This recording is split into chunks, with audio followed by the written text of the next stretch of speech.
Beberapa waktu terakhir, masyarakat ramai membicarakan kasus karyawati perusahaan di Cikarang diajak bos untuk staycation. Hal itu dilakukan sebagai syarat agar karyawati kontrak inisial AD itu bisa diperpanjang. Hal tersebut kemudian menyulut emosi masyarakat dan perlakuannya menjadi buah bibir masyarakat. Polisi bergerak cepat usai pemerintah dan masyarakat memberikan desakan yang cukup keras kepada pihak berwajib. Alhasil pelaku dalam hal ini bos Cikarang telah diberhentikan dari perusahaan tersebut dan menjalani proses hukum.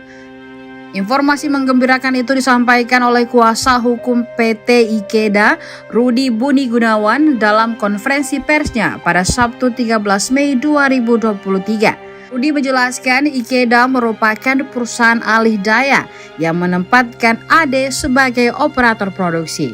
AD bergabung dengan perusahaan sejak November 2022 dan masa kontraknya akan habis pada 13 Mei 2023. Hanya saja manajer outsourcing berinisial H justru melakukan tindakan yang menyalahi aturan.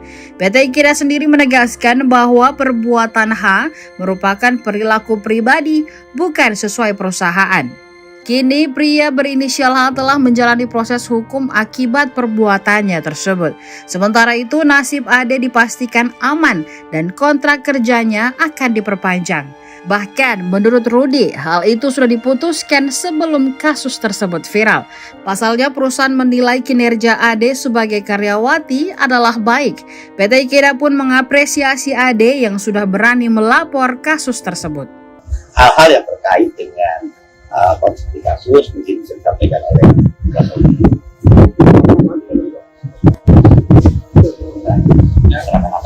Bang izin maju atau izin bang maju. Jadi hari ini kita khusus di perempuan yang pada perempuan masyarakat sekarang dari masalah khusus soal juga ini masuk ke dalam harus sekaligus kita dari kuasa hukum menguji tentang undang-undang nomor 12 tahun 2020 terkait masalah mungkin nanti pengembangan terkait masalah kasus ataupun pasal-pasal mungkin nanti tidak akan Bang, hari ini kalau ada satu orang bersuara bang, di sini kan banyak bang perusahaan bang. Ada lagi nggak sih bang? Kita lagi menggali. Kebetulan di sini ada Dewan Kabupaten Bekasi dari DPR RI. Mungkin nanti pengembangan untuk kasus-kasus lain akan kita angkat juga. Yang untuk itu dugaannya lah, laporannya. Untuk dugaannya ini terkait pelecehan pelecehan seksual secara non fisik yang baru dilaporkan hari ini. untuk ITE sama tenaga kerjanya Lagi garuk kita. Itu kan beda sama ranahnya. bukti-bukti bang yang di Bukti-bukti kita lagi mengumpulkan bukti, tapi untuk sementara ini baru chat dari dari yang dapat dari pelapor ini mungkin nanti akan dikembangkan. Bang, berarti laporan sudah diterima polisi? Ya udah. Bang, bisa jelasin bang, polisi nyanyiin apa aja bang? Kenapa? Polisi nyanyiin apa aja? Ya terkait masalah kasus Simba ini, terkait pelecehan ya, seputar itu. Pasal yang dikenakan terhadap terduga pelaku ini apa? Ada dua pasal, ya pasal 6 ya, Undang-Undang Nomor 12 Tahun 2022, terus KUHP 335 pasal 6. Ancaman hukumannya?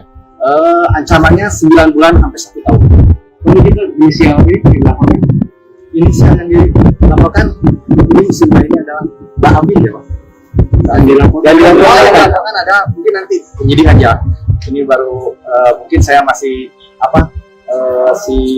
pengembangan. Tapi satu orang ya bang? Satu orang, betul. Jabatannya kan jabatan terlapor. Untuk jabatannya kalau nggak salah manajer ya.